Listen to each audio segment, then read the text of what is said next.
1996 సంవత్సరం వరకు మా కుటుంబాన్ని చీకటి ఆవరించింది.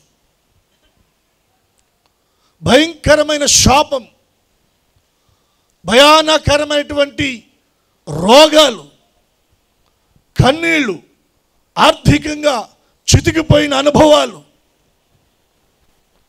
నెమ్మది లేని, సంతోషము లేని, సమాధానము లేనటువంటి పరిస్థితులు. చివరికి మా నాన్నగారు మరణానికి చేరువయ్యారండి. డాక్టర్ల ద్వారా చేయి విడువబడిన స్థితి. చావుకు దగ్గరగా ఉన్నారు ఆయన. బంధువులు, స్నేహితులు, ఇరుగు పొరుగు వారు, అయిన వారు, ఆత్మీయులు అందరూ చూసి రోజుల మనిషే, ఇక ఈ కుటుంబం పరిస్థితి ఏమైపోతుందో ఇలా మాట్లాడుకున్నటువంటి వారేనండి.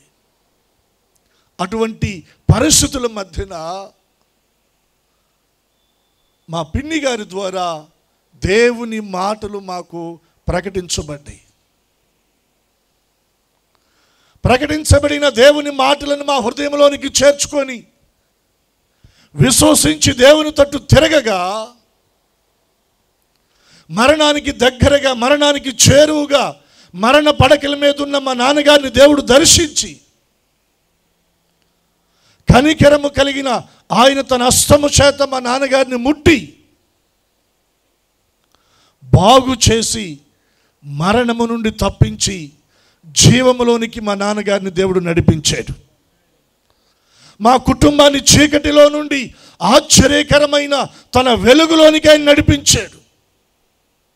మా కన్నీటిని తుడిచాడు, మా దుఃఖాలకు ముగింపు పలికాడు, శాపాన్ని కొట్టివేశాడు.